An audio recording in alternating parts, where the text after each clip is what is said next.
अस्सलाम वालेकुम, ये है स्पोर्ट्स फ्लो। मैं हूं दानिश हनीस। पाकिस्तान और न्यूजीलैंड के दरमियान 5 T20 मैच की सीरीज़ आज इख्तिताम पजीर हुई। न्यूजीलैंड ने ये सीरीज़ 4-1 से अपने नाम की, which is not something that hurts us that much.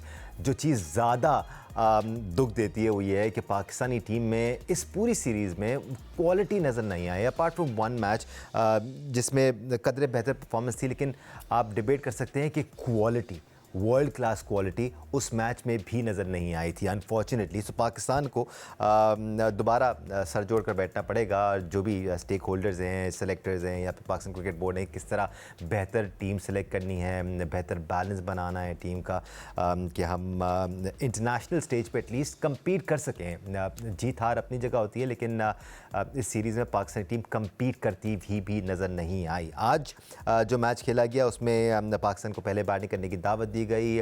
काफ़ी ग्रीन टॉप था, बॉल बहुत ज़्यादा स्विंग कर रही थी और पाकिस्तानी बैटर स्ट्रगल करते हुए नज़र आए। पाकिस्तान ने पहले खेलते हुए सिर्फ 128 रन ही बनाए। पाकिस्तान के लिए Salman Ali Agha throughout the series exceptional रहे। एज अ कैप्टन उन्होंने फ्रंट से लीड करने की ज़रूर कोशिश की, लेकिन उनका साथ देने वाला इस पूरी सीरीज़ में कोई नज़र नहीं आया जो कंसिस्टेंटली उनका साथ देता। आज भी उन्होंने 39 गेंदों पर 51 रन की इनिंग खेली। उसके अलावा कोई भी पाकिस्तानी बल्लेबाज कोई ज़्यादा इम्प्रेस कर नहीं पाया। शादाब खान ने 28 रन ज़रूर बनाए, लेकिन पाकिस्तानी टीम 129 रन का टारगेट ही दे पाई। फिर जब न्यूजीलैंड की बारी आई तो पता चला जी कि बैटिंग किस तरह होनी चाहिए और किस तरह अग्रेशन का मुजाहरा किया जाता है। टेक्निकली इक्विप्ड बैटर्स किस तरह अप्रोच करते हैं अपनी इनिंग्स को और किस तरह अपनी इनिंग्स को सेट करके अपनी टीम को जीत दिलाते हैं। सिर्फ 10 ओवर्स में टीम न्यूजीलैंड ने ये टारगेट अचीव कर लिया और 4-1 से सीरीज़ भी अपने नाम कर ली। पाकिस्तान ने आज बाय द वे 5 चेंजेस की थी। सुफियान मुकीम भी उन 5 चेंजेस में से एक चेंज थे और आज ऑटोमेटिकली फ़ौरन सुफियान मुकीम ने अपनी प्रेजेंस को महसूस कराया और 2 ओवर्स में 2 विकेट्स हासिल की, सिर्फ 6 रन देकर। आखिरी ओवर इस मैच का शादाब खान ने कराया, उनको लगातार 3 छक्के लगे और इस तरह ये मैच न्यूजीलैंड ने अपने नाम किया। Through out the series Pakistani बल्लेबाजों की परफॉर्मेंस कैसी रही, पाकिस्तानी बॉलर्स की परफॉर्मेंस कैसी रही, जितने भी बॉलर्स या बल्लेबाज खेले उनके क्या स्टैट्स रहे, ये हम आपके साथ शेयर करेंगे। एक्सपर्ट ओपिनियन के लिए हमारे साथ मौजूद है पाकिस्तान के साबिक कप्तान और टेस्ट क्रिकेटर राशिद लतीफ़ साहब, टेस्ट क्रिकेटर सिकंदर बख्त ने हमें ज्वाइन किया हुआ है और टेस्ट क्रिकेटर अहमद शहजाद भी हमारे साथ मौजूद हैं। राशिद लतीफ़ साहब, जैसे कि मैंने कहा, अगर हम माजी को भी देख लें ना राशिद भाई, तो कोई इतनी अच्छी हमारी न्यूजीलैंड की कंडीशंस में या ऑस्ट्रेलियन कंडीशंस में परफॉर्मेंसेस नहीं है। हमने ऐसे नहीं कि सीरीज़ में वाइट वॉश कर दिया हो, बट कंपटीशन ज़रूर नज़र आता था, फाइट ज़रूर नज़र आती थी। अब तो ऐसा लग रहा है कि सर पता नहीं, शायद क्लब लेवल क्रिकेटर्स भेज दिए हमने खेलने के लिए। जी, बड़ा अफ़सोसनाक शिकस्त थी आज। पूरी सीरीज़ में एक मैच के अलावा मुकाबला नहीं कर सके और बॉल बैट पे नहीं लग रही थी। पावर प्ले में अगर देखते हैं 27 रन बनाए, 3 विकेट गिरी थी हमारी।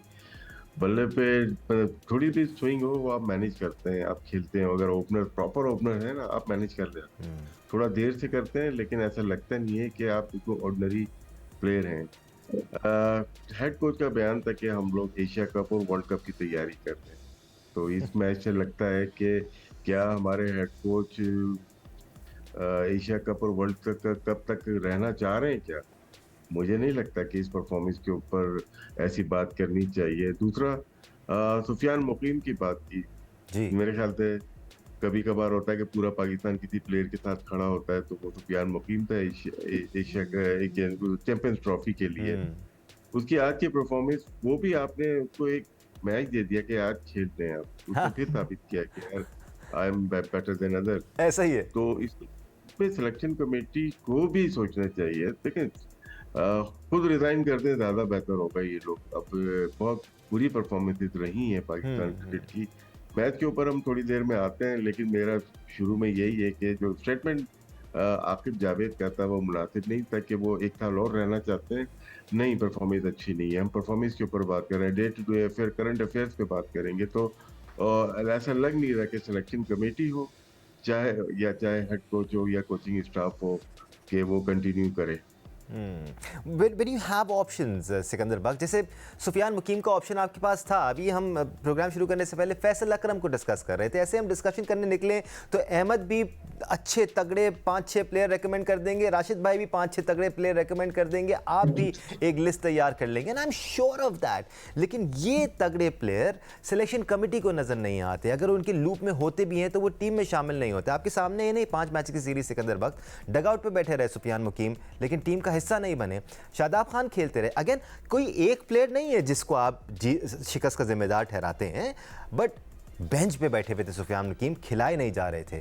तो ये वो चीज़ें हैं जो फिर शिकस्त की वजूहात बनती हैं। देखो राशिद ने जैसे बात बोली ना कि उनको खुद ही रिज़ाइन कर देना चाहिए, इतनी शर्मिंदगी के साथ जो सिलेक्शन की। देखें लड़के अभी भी हमारे पास अच्छे होंगे, मैं ये नहीं कह रहा कि पाकिस्तान के पास टैलेंट ख़त्म कर, नहीं, लड़के होंगे, मगर ये क्वालिटी ऑफ प्लेयर्स बिल्कुल मतलब फजूल था।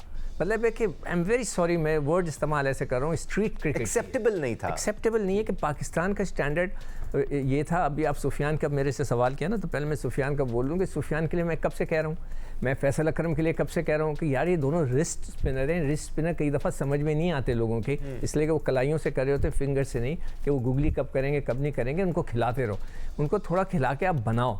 इस तरह नहीं होता कि उनको आपने उठा के रखा हुआ था। वो सीक्रेट वेपन आपने देखा बिल्कुल ही ठुस था, मुझे लगता है वो रखे अगेन उसके साथ भी ज्यादती है सिकू भाई, सारे मैचेस खिला दिए जाते जिस तरह दूसरों को खिलाए थे। सही है, मगर वही तो मेरा इसलिए तो कह रहा हूँ कि राशिद की बात बिल्कुल सही है, आपको खुद रिज़ाइन कर देना चाहिए यार। अजहर महमूद को, आकिब जावेद को, जो सेलेक्टर्स हैं उनको, कि भाई हमने बहुत ही ज़्यादा गंदी सिलेक्शन की है, मतलब कोई तुक दूर दूर तक नज़र नहीं आ रहा। मैं हारिस की आपको बात करूँ, उसने, मैं पहले बॉल से देख रहा था, उसने शुरू के 20 गेंदें के लिए चौथे ओवर की 5वीं बॉल पे वो आउट हुए हैं, तो यानी कि उन्होंने 20 गेंदें जो मैंने कैलकुलेट की खेली, उसमें से 3 गेंदें उन्होंने बल्ले से खेली या 4 बॉलें उन्हें बल्ले से खेली, बाकी बल्ले से ही नहीं खेली। करियर एवरेज 13 की है और इस सीरीज में भी उनकी एवरेज 13 ही रही। दानिश वो 13 को छोड़ दो, आपने बल्ले से ही नहीं खेली, वो यही चलाए जा रहे हैं, गेंद मिस हुई जा रहे, फिर एक करके यूं स्वीप मार दिए, एक ऑन द अदर हैंड 4 गेंदें उनके बल्ले पे लगी हैं, वरना बल्ले पे नहीं लगी। On the other hand even दो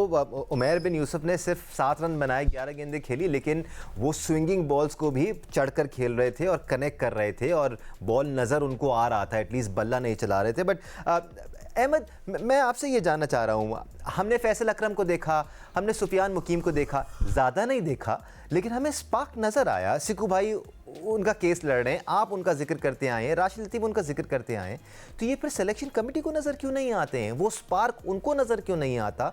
हम ऐसे प्लेयर को शामिल कर लेते हैं जो परफॉर्मेंस की बेसिस पर आउट हुआ, परफॉर्म नहीं किया, इन हो गया, लेकिन वो खेल रहा है और वो नहीं खेल रहा जिसमें स्पार्क था और जिसने विकेटें ली थी। हाँ, आई थिंक इसमें वही सारी चीज़ें आ जाती हैं कि जब आप मेरिट पे सिलेक्शन करते हैं तो फिर आपको बहुत सारी चीज़ें जो सामने होती हैं वो नज़र आ जाती हैं, और जब आपने कोई इन्फ्लुएंस्ड होना हो किसी चीज़ से, या कोई आपको कन्विंस करने की चीज़ कर रहा हो, के लिए कुछ कर रहा हो, या PSL की फ्रेंचाइज के लोगों को ओब्लाइज करना हो क्योंकि कहीं ना कहीं उनके फेसेस हैं, तो फिर इस तरह की चीज़ें आपको देखने में मिलती हैं। आज आपने फिर देखा है कि सुफियान मुकीम ने, राशिद भाई ने हमेशा उनका केस लड़ा है और आज फिर उन्होंने 2 आउट करके दिए हैं। पीछे फैसल अकरम मौजूद है, उसामा मीर मौजूद है, तो ये ऑप्शंस आपके पास हैं। और जहाँ तक आप बात कर रहे हैं अपने जो मिडिल ऑर्डर थे, अभी आप इनकी बात कर रहे थे जो कराची के खेले हैं, 7 किए जिन्होंने 11 बॉलों पे, उमैर बिन यूसुफ। हाँ, उमैर यूसुफ आई थिंक बड़ी प्रैक्टिसेस और अच्छी रूटीन्स के साथ वो क्रिकेट खेलते हैं, जितना मैंने उनको देखा है एक प्रोफेशनल की तरह वो खेलना चाहते हैं, जितनी जूनियर क्रिकेट है वो खेल रहे हैं। लेकिन दानिश, कहीं ना कहीं मुझे लगता है कि उनका जो अच्छा फॉर्मेट है या जो उनको स्टार्ट लेना चाहिए ना, या दिलाना चाहिए था, उनकी बॉडी स्ट्रक्चर देख के, सारी चीजें देख के, वो टेस्ट और वनडे आपको वहां से स्टार्ट करना चाहिए। पहले वहां पे परफॉर्मेंसेस करवा लेते, उसके बाद आप आहिस्ता आहिस्ता उनको यहाँ बिल्ड करते। देखे बनाने के तरीके हैं। अब आपने अगर T20 की बात कर रहे हैं, हारिस है और वो है, ठीक है, थोड़ा बहुत स्विंग सीम हो रहा है, आपके पास बड़े सैंपल साइज वाले भी प्लेयर्स पड़े हैं जिनकी डोमेस्टिक के अंदर सेंचुरीज मौजूद हैं। जिस तरह आप अजान अवैस की बात करते हैं, 5 सेंचुरीज वो कर चुका है, बड़ा रिकॉर्ड। माज एक लड़का है, सुना बड़ा टैलेंटेड है, जिन्होंने माज सदाकत। फिर देखें दानिश, आपने ऑस्ट्रेलिया के टूर पे बड़ी ज्यादा परफॉर्मेंसेस के बाद साहिबजादा फरहान को लेके गए हैं, ठीक है। उसके बाद ऑस्ट्रेलिया के बाद आपने उनको निकाल दिया, उससे पहले भी वो आते रहे क्योंकि आपके सीनियर प्लेयर्स वहाँ खेलते थे, वो 5वें भी खेलते। अभी वो अपनी फॉर्म ऑफ हिज लाइफ है, तो 202 सेंचुरियां T20 के अंदर। तो ये आपके पास ऑप्शन जरूर मौजूद है। जहां तक आप यंगस्टर्स के साथ आगे बढ़ने की बात करते हैं, हम आपको पहले दिन भी जब तीसरा मैच आप जीते तब भी हम यही कह रहे थे कि आपके पास बेहतर ऑप्शंस, बेहतर चॉइसेस मौजूद थी, और अभी भी हम यही कह रहे हैं। जहां तक हसन नवाज की बात थी, उनकी तारीफ जरूर हमने की, बिकॉज एक गैर मामूली इनिंग उन्होंने वो खेली, जो सेंचुरी थी अपने तीसरे ही मैच में वो की थी, वो एक गैर मामूली इनिंग थी, उसकी तारीफ करनी बनती थी, और उसी इनिंग ने मैच पूरे का पूरा साइड पे कर दिया। अदरवाइज जो फाइट पाकिस्तान की अवाम देखना चाहती है आपके यंगस्टर्स से, जो प्लान्स, जो कॉम्बिनेशन, जो सिलेक्शन यंगस्टर्स की आप कर रहे हैं, वो कहीं ना कहीं फाइट शो नहीं करवा रही है। इससे बेहतर सिलेक्शन जो है, एक अच्छा कंपोजिशन बना के इससे बेहतर फाइट हो सकती है। और इनके हक में एक बात थोड़ी सी दानिश ये है कि हम भी मेरे भी थोड़े बहुत परफॉर्मेंस है न्यूजीलैंड के अंदर। तो इस दफा की जो न्यूजीलैंड की पिचेस थी ना बैट्समैन के लिए, वो थोड़े से ज्यादा मुश्किल देखी है हमने देखा है कि सीम और स्विंग और बाउंस ये पहले से ज्यादा था। पहला पिच भी अगर आप देखेंगे, उसके बाद चौथा और पांचवा पिच भी अगर आप देखेंगे, तो ये चीजें आपकी थोड़ी सी ज्यादा नजर आई हैं। लेकिन एट द सेम टाइम आपके बॉलर्स के लिए भी थी, जिस तरह उनके बॉलर्स आपको 90-91 पे आउट करते हैं, आप भी तो कभी ऐसा करिए। उस दिन अजहर महमूद साहब की प्रेस कॉन्फ्रेंस देख रहे थे, वो कह रहे थे कि T20 की जो क्रिकेट है वो आगे चली गई है, वो 160, 40 या 50 वाली गेम नहीं रही है, अब ये 200, 220 वाली।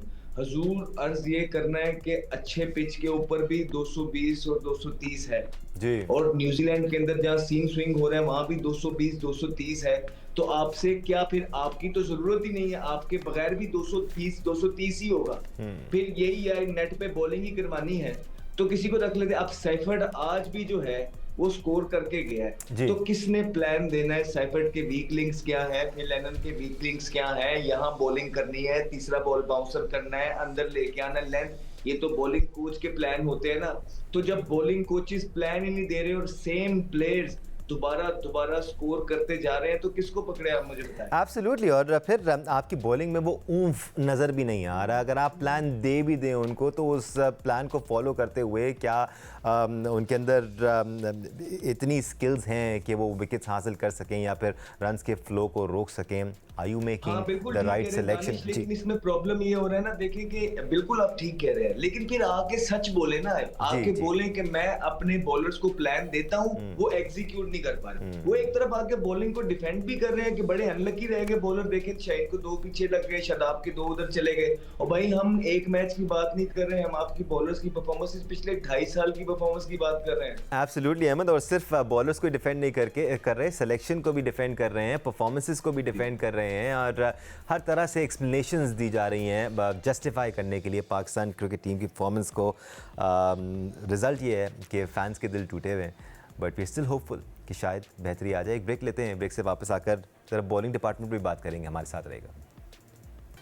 Welcome back once again to sports floor. Analyse कर रहे हैं हम पाकिस्तान क्रिकेट टीम की परफॉर्मेंस को against New Zealand in the 5 T20 internationals that we played in New Zealand. Saturday से ODI सीरीज़ का आगाज़ हो रहा है, जिसके लिए एक डिफरेंट स्क्वाड अनाउंस किया गया था, उसमें सीनियर प्लेयर्स भी शामिल हैं। So it's going to be interesting to see कि वो कॉम्बिनेशन किस तरह का बनता है। हम उस तरफ भी जाएंगे आखिर में, बट राशिद भाई, ओवरऑल अगर हम पाकिस्तान के बॉलिंग डिपार्टमेंट की बात करें, तो एक तरफ जहाँ बैटर्स को देख के फ्रस्ट्रेशन हो रही थी, वहाँ मुझे तो पाकिस्तानी बॉलिंग लाइनअप को देखकर कुछ दुख सा होता है राशिद भाई, कि इन कंडीशंस में भी जहाँ बॉल इतना मूव कर रहा है कि आपके बैटर्स रुक नहीं पा रहे, वहाँ पर भी आपके पेसर्स इम्प्रेसिव नज़र नहीं आ रहे हैं। ये हो ना कि तंग कर रहे हों, परेशान कर रहे हों, वो एलिमेंट भी नज़र नहीं आया राशिद भाई।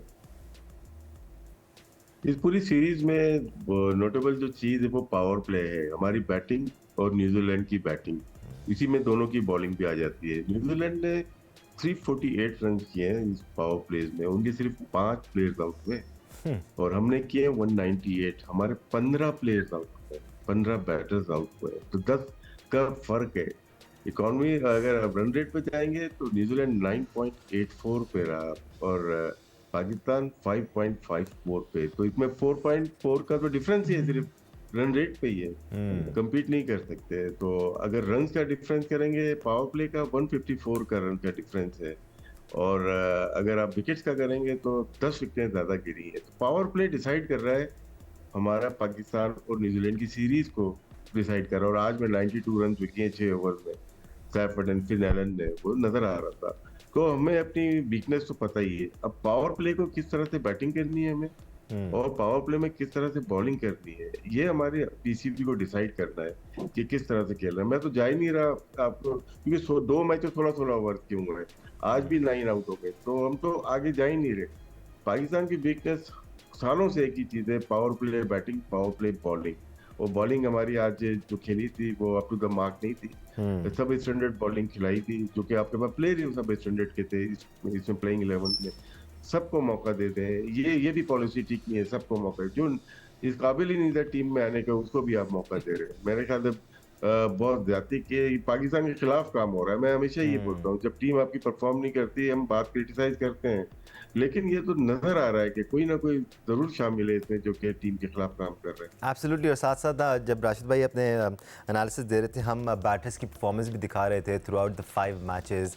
सलमान अली आगा वो वाहिद प्लेयर हैं जिन्होंने कंसिस्टेंटली इस पूरी सीरीज़ में परफॉर्म किया है। हसन नवाज़ आपको दूसरे नंबर पर ज़रूर नज़र आ रहे हैं, लेकिन उसमें एक वो सेंचुरी वाली इनिंग्स शामिल है जिसकी वजह से वो आपको दूसरे नंबर पर नज़र आ रहे हैं। वरना उसके अलावा there is nothing to talk about that. Scores है ही नहीं इतने कि हम उनका जिक्र भी कर सकें। 4 इनिंग में सिर्फ 1 रन बनाया है, एक में 100 किए, बाकी 4 इनिंगों में सिर्फ 1 रन बनाया। खैर उसको छोड़ो, मैं बॉलिंग की ज़रूर बात करूँगा। राशिद ने बड़ा अच्छा डेटा निकाल के बता दिया कि शुरू के 5 ओवरों का खेल, मगर मैं अपनी नेकेड आई की जो बात है वो देखकर बात करना चाहता हूँ कि हमारे बॉलर्स में, मैंने न्यूजीलैंड के 2 टूर किए और सबसे अच्छी जगह है बॉल करने की। मतलब जैसे इंग्लैंड है, वहाँ पर भी गेंद सीम होता है, स्विंग होता है, ऑस्ट्रेलिया में होता है, न्यूजीलैंड में भी होता है। मैं साउथ अफ्रीका में नहीं खेला, वहाँ पर अगर आपका गेंद स्विंग नहीं हो रहा, आप वहाँ पर अपनी लेंथ पे गेंद नहीं करा रहे, तो फिर क्या रह गया? वहाँ पर अगर आप बैट्समैन को परेशान नहीं कर रहे हैं तो फिर ख़त्म होगी ना बात।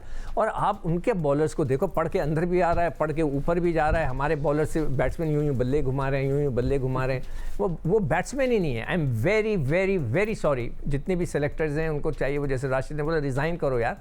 ये कोई प्लेयर्स थे जिनको आपने भेजा है, किसी बल्ले ही घुमा रहे हैं। तो जो बॉलिंग का फ़र्क है वो वहाँ नज़र आ रहा है। स्पिनर्स ने फिर भी कुछ बेहतर बॉल किए, मगर फास्ट बॉलर्स ने तो कुछ भी नहीं किया। मुझे तो अफसोस शाहीन का भी हो रहा है। एक और चीज़ जो मुझे बहुत ज़्यादा सदमा है, आज मैंने याया के प्रोग्राम में भी इस पर बात की कि वो कैसे हो सकता है कि कोई बॉलर कहे कि मैं नया बॉल से नहीं कर सकता। नया बॉल का मतलब है कि नेचुरल स्विंग आपका, जो इसलिए कि वो तो बना हुआ नहीं होता ना, बिल्कुल फ्रेश होता है। उसमें आपने स्विंग करना है, आपको स्विंग को कंट्रोल करना है। दिस इज़ द बॉलिंग, ये बॉलिंग होती है। ये थोड़ी होती गेंद पुराना हो गया, उसको एक तरफ से किया और वो मेरा देखे जी मैं कितनी चंगी गेंदा कर रहे हैं। नहीं, जो लोग पूरा नया बॉल नहीं कर पाते, मैं उन्हें बॉलर ही नहीं मानता। नया बॉलर होता है यार। अहमद, T20 सीरीज़ की परफॉर्मेंसेस की तनाजुर में जो परफॉर्मेंसेस हमने देखी हैं, वी बिन टॉकिंग अबाउट, पिछले 5 मैचेस में हमने कई बार एनालिसिस किया पाकिस्तान की बॉलिंग लाइनअप का। अब वनडे सीरीज़ में आप क्या बॉलिंग स्क्वाड देख रहे हैं, कीपिंग इन माइंड कि आपके पास आकिफ जावेद का ऑप्शन होगा, आपके पास मोहम्मद अली होंगे जो इसमें थे, मोहम्मद वसीम जूनियर होंगे, आपके पास नसीम शाह होंगे जो वनडे स्क्वाड को ज्वाइन करेंगे, फिर आपके पास ऑलराउंडर्स में एक फ़हीम अशरफ का भी ऑप्शन होगा, ऑब्वियसली मोहम्मद अली का भी ऑप्शन है एज आई सेड। देखिए, मोहम्मद अली को इन कंडीशंस में जरूर परफॉर्मेंस करनी चाहिए थी। बैटर्स का इन कंडीशन में थोड़ा बहुत स्ट्रगल करना तो समझ आती है, लेकिन मोहम्मद अली का इन कंडीशंस में इस तरह के मैचेस को वेस्ट करना या उनकी परफॉर्मेंस ना करना, ये उनके करियर के लिए एक फुल स्टॉप भी लग सकता है। बिकॉज इतनी ही अपॉर्चुनिटीज मिलती हैं, 4 से 5-6 मैच जो हैं डिफरेंट जगहों पे इनको मिल गए। कभी ऑस्ट्रेलिया में मिलते हैं तो कभी न्यूजीलैंड में मिल रहे हैं, और अगर यहाँ पे परफॉर्मेंस नहीं करनी तो कहीं ना कहीं शायद इंटरनेशनल लेवल पे जो पोटेंशियल या जो स्किल लेवल रिक्वायर होता है वो मोहम्मद अली के अंदर अभी तक सुई गैस ने जो सीनियर प्लेयर्स हैं वो डालने में नाकाम रहे, कि उनको बताने में नाकाम रहे वो चीज़ें जो कि इंटरनेशनल लेवल में करनी चाहिए थी। बड़ा डिसअपॉइंटमेंट है उनकी परफॉर्मेंसेस देख के। मुझे लगता था कि वो जितने अरसे से खेल रहे हैं डोमेस्टिक क्रिकेट में और जो सीनियर प्लेयर्स उनकी जो बातें करते हैं, जो इटसेल्फ सुई नॉर्टन का पार्ट है, उन्होंने वो अपनी पोटेंशियल उस तरह शो नहीं की, और उसके आगे अब मूव करना होगा। मूसा खान है, आकिब जावेद जिस तरह है, आपने अपनी तलाश को जो है वो एक्सपैंड करना है, एक ही जगह रुक नहीं जाना है। इसी तरह आपने बैटिंग में भी करना है और बॉलिंग में भी यही है। आकिफ एक बड़े जबरदस्त प्रोस्पेक्ट लग रहे हैं। बांग्लादेश प्रीमियर लीग में लास्ट मैंने उनके साथ ड्रेसिंग रूम शेयर किया था, बहुत तेज बॉलिंग कर रहे थे, कुछ हाथ बल्लेबाजों को नीचे उतारा उन्होंने क्रीज से, और जो मैं यहाँ पे भी देख रहा हूँ उनकी प्रैक्टिस मैच के जो वीडियो क्लिप्स आ रहे हैं, वहां पे भी उन्होंने तगड़ी बॉलिंग की हुई है। आपके बैटर्स को जो है वो परेशान कर रहे हैं, लेकिन फिर नेट के अंदर बॉलिंग करना और मैच के अंदर बॉलिंग करना ये दो डिफरेंट चीजें हैं। ऑल आई वांट इज कि मैं उसके लिए बेस्ट विशेस हैं, अल्लाह करे कि पाकिस्तान की जो ओडीआई में सारे प्लेयर्स हैं, स्पेशली जो यंग गन्स हैं, वो परफॉर्मेंस करें, बिकॉज इन्होंने ही पाकिस्तान की क्रिकेट को आगे लेके जाना है। सिलेक्टर्स के लिए एक छोटा सा पैगाम ये है कि जवान खून ही आपकी जो है मर्ज की दवा बनेगी, आपने रुकना नहीं है। जो कर रहा है ठीक है, जो नहीं कर रहा है उसकी रिप्लेसमेंट लेके आते रहे। राशिद भाई, हकाइक जो भी तर्जुमानी कर रहे हो, हमारी तो मासूम सी ख्वाहिश है कि पाकिस्तान का जो फास्ट बॉलिंग का वो खोया हुआ मकाम था, वो अगर वापस नहीं भी आता तो एटलीस्ट हम कम से कम इस किस्म की परफॉर्मेंस तो ना दिखाएं कि बिल्कुल ही आउट क्लास कर दें बैटिंग लाइनअप्स आपकी बॉलिंग लाइनअप को। Keeping that in mind, ODI series में आपको लगता है हम बेहतर बैलेंस बना सकते हैं अपने बॉलिंग अटैक का विद द अवेलेबल रिसोर्सेज? जब मैंने कहा वसीम जूनियर हैं, फिर आपके पास आकिब जावेद होंगे, फ़हीम अशरफ मिक्स में होंगे, नसीम शाह होंगे, सुफियान मुकीम हैं, फिर आपके पास अबरार भी हैं, तो ये आप ऑप्शन बना सकते हैं? There is no Abrar. बहुत मजबूत बॉलिंग लाइनअप नहीं है, सिर्फ नसीम शाह जो रेगुलर खेलते हुए आ रहे हैं, और कोई भी नहीं है जिनको कॉन्फिडेंस दिया गया हो। मोहम्मद अली की बहुत अच्छी बात की अहमद ने T20 की परफॉर्मेंस के ऊपर। उसके बरक्स देखता हूँ मैं जिमी नीशम जो बॉलिंग ही नहीं करते, कभी कभार मूड में बॉलिंग करते हैं, उन्होंने 5 विकेट लिए यार। तो ऐसी सरफेस के ऊपर यहाँ पे हमारे फास्ट बॉलर को मूवमेंट दिखा के आउट करना चाहिए। जहाँ तक ओडीआई के ताल्लुक है, डिफरेंट होगा। ओडीआई शायद और मुश्किल हो, बड़ा फॉर्मेट है, यहाँ पे बॉलिंग करना 10 ओवर करना थोड़ा सा मुश्किल हो जाएगा। हमें ऊपर से आउट करने पड़ेंगे, पावर प्ले 10 ओवर में आउट करने पड़ेंगे, और बैटिंग में भी इतना आसान नहीं होगा, लेकिन हमें होप तो होनी चाहिए कि लड़के बेहतर परफॉर्मेंस करें। बॉलिंग हमारी वीक लग रही है बहुत।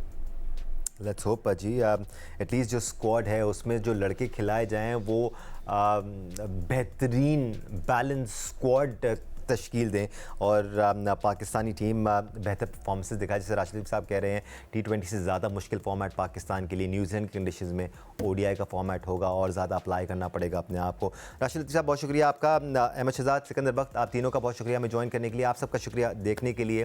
लेट्स स्टे होपफुल, आगे वनडे सीरीज़ है, let's hope we do better. आज के लिए इतना ही, अल्लाह हाफ़िज़।